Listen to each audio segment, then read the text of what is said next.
Standing here on the very much closed down front steps of the Sears building. You can see the sign right over there. So this was shut down just last year. It actually held on a lot longer than some of the other Sears buildings in California.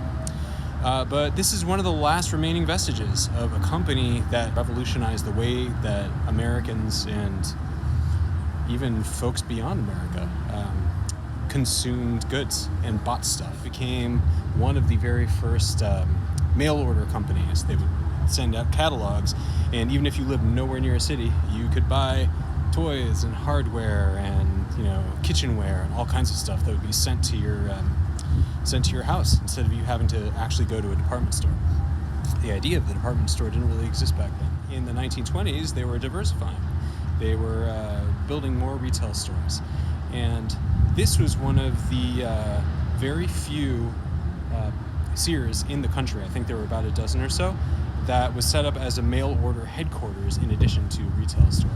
So you would order something from the catalog, and if you were in the southwest region, then it would most likely come from the warehouse here. And they also had their offices way up in the towers that you can see. For generations and generations of Los Angelenos over the past 9 decades, they also had the experience of walking through those doors, which weren't boarded up at the time, and smelling the popcorn and going shopping for clothes and toys and all that kind of stuff. In 1992, Sears got out of the catalog business, and it was rather auspicious timing because, as you can imagine, places like Amazon and other online retailers just completely destroyed the catalog business. This Sears held on until 2020, I believe, when it shut down, and 2021 it was finally decided that it wouldn't be happening anymore. So they got rid of all their employees, took a big chunk out of the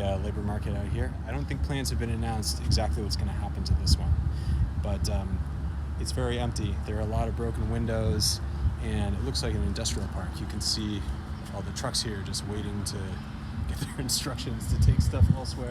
This thing definitely still stands as an important symbol of the expansion of commerce and really ground zero for mass consumption. People ordering stuff from the same company all over the world. So thanks for doing LA with me.